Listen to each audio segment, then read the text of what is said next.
Они везде. Там, где власть, деньги и двойные стандарты. Самый известный финн России донатит в ВСУ, но при этом спокойно зарабатывает на русских. А иноагент Татьяна Лазарева вдруг решила вернуться. И Дапкунайте, пытаясь оскорбить русских, случайно разоблачила саму себя. Парадокс эпохи. Те, кто отверг Россию, живут теперь на ее остатках. Виллы Хаапасала, финн, который застрял между двумя мирами. Когда-то он был любимцем публики. Скромный финн из фильма «Особенности национальной охоты». Тот самый парень, что не умел пить, но быстро научился. Его полюбили не за талант, а за искренность. За то, как он смотрел на Россию с восторгом. Он женился, жил в Петербурге, открывал рестораны, вдохновленные русским гостеприимством. Но потом громкие заявления, поклоны Киеву и слова о том, что он больше не может молчать. Сегодня Вилли Хаапасала ездит по Финляндии в фургоне, раскрашенном в желто-голубые цвета. Торгуя борщом, он говорит, что все вырученные деньги отправляет на нужды ВСУ. Ну что, Дмитрий, можем подключать нашего гостя. Вилли сейчас с нами на связи. Вилли, здравствуйте, очень рада вас видеть в нашем эфире. Приветствую вас. Здравствуйте, Вилли. Да, ну и вот мы так поверхностно рассказали, чем вы занимаетесь после начала войны. Можете чуть подробнее рассказать, каким образом вы помогаете и кому, находясь в Финляндии? Ну, сейчас мы начали такое новое, потому что в Финляндии, где в село, где у меня пекарня, там туда приехало люди с Украины. Мы как-то попытались придумать, что нам делать такое, чтобы могли помочь, им, беженцам, и чтобы что-то еще другое. И у нас пришла такая идея, что давайте мы начинаем делать украинские... У меня пекарня, там можно делать украинские блюда. Я собрал украинцев, и я попросил их написать, какие самые главные, самые важные блюда для них. И собрали рецептов и начали делать. И открыли вот такое первое место, где мы на самом центральном ЖТ вокзале города Хельсинки мы продаем еду, которую делали они. И из прибыли мы посылаем на благотворительность. Финский актер организовал в Хельсинки фудкорты, где продает украинские национальные блюда по своему особому рецепту. 10 евро стоит борщ, 2 евро стоят пирожки соленые, сладкие. И часть этих денег, там по 2 евро с каждой тарелки супа и по пол-евро с каждого пирожка, он отправляет на Украину. Морали не будет. Просто чтобы вы знали, я разместил об этом в запрещенной соцсети пост, и там многие комментируют, какой он молодец, какой он настоящий герой. А меня даже не сама акция финского актера изумила, а реакция читателей. Только есть одно «но». Он не перестал работать с Россией. За закрытые телемосты и виртуальные корпоративы он берет миллионы рублей и просит не упоминать его имя в прессе, не говорить о политике и, главное, не задавать лишних вопросов. Вот такой новый формат морали. Зарабатывать у тех, кого ты публично презираешь.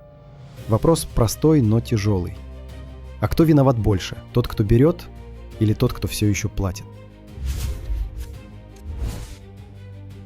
Татьяна Лазарева еще недавно радовалась атакам беспилотников на российские города, смеялась над страданиями пленных и говорила, что в России нет любви.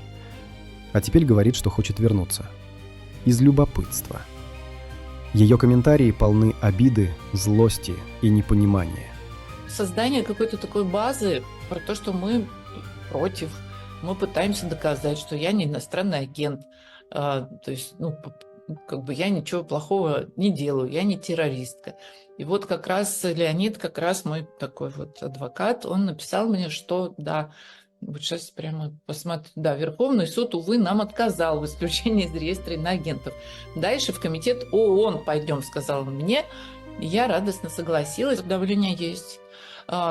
И я очень много вижу, там вот у меня есть YouTube-канал, Он называется Лазарева тут, он продолжает существовать, но я, по крайней мере, уже даже сама не зову туда людей из России, потому что, ну, послушайте, я уголовница. Общение со мной это я, в общем, такой токсичный человек для тех, кто живет в России. Я это прекрасно понимаю и ощущаю это во многом. Ну, вот поэтому все мы и говорим о той самой России будущего, которая когда-нибудь настанет, потому что очень хочется в это верить. Мы, безусловно, сталкиваемся с еще большими репрессиями каждый день, и это, безусловно, так, но при этом мы все понимаем, что это все не бесконечно, и когда-то это закончится. Мы просто не знаем, когда и как. Да? Но это точно совершенно закончится. Я не буду там сейчас быть там оптимистом и говорить, что ой, да ладно, да там осталось-то сейчас Путин, вот сейчас там. Не-не-нет. Но совершенно очевидно, что это все закончится, как заканчивались все подобные режимы. Она уехала, уверенная, что там за границей ее ждут. Но за рубежом ее никто не ждал. Ни слава, ни гонорары, ни эфиры не спасли. Теперь жалкие аукционы, распродажа старых платьев и сувениров из КВНа. Скучные стримы, где она оправдывается перед теми, кто о ней уже забыл. Яна Поплавская сказала просто. Паспорт у нее никто не отберет. Но перед возвращением остановка в колонии. Судьба – это математика, где каждое слово имеет свою цену. И теперь эта цена уже не в евро. Ингиборга Дапкунайте. Когда-то ее считали эталоном интеллигентности. Мягкий голос, утонченные роли, любимица московской сцены. А теперь очередная пострадавшая от русских. В интервью Ингиборга Дапкунайте вдруг вспомнила, как в детстве в Вильнюсе никто не хотел играть с русскими девочками. Видимо, так она решила объяснить свое нынешнее презрение к России. I understand Ukrainians. Я понимаю украинцев, когда они не хотят говорить по-русски и не хотят читать по-русски. Я это очень хорошо понимаю, уважаю и говорю, что это ваше право.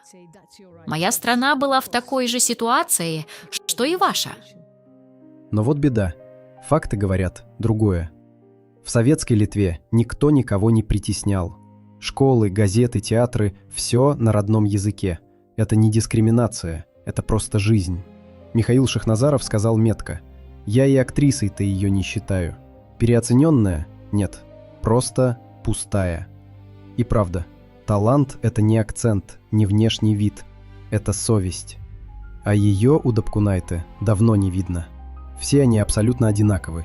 Хапа Сала, Лазарева, Ингиборга Дапкунайте ушли громко, с лозунгами «Им не нужна Россия», им нужны ее рубли, просмотры и внимание.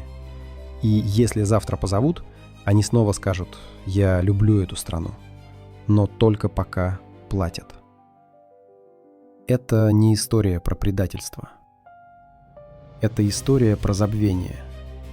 Потому что они ушли не навсегда, а всего лишь до первого кризиса. Так всегда и бывает. Проходит время, и правда становится очевидной. Те, кто громко кричал о совести, теперь прячут глаза, а те, кто молчал, сохранили достоинство. Россия не гостиница, куда можно вернуться по прихоти. Это дом. И дом не прощает тех, кто плевал в его порог. Если вам близка эта позиция, оцените видео, подпишитесь на канал. Ваше внимание – это сила, которая помогает нам говорить правду, пока другие молчат.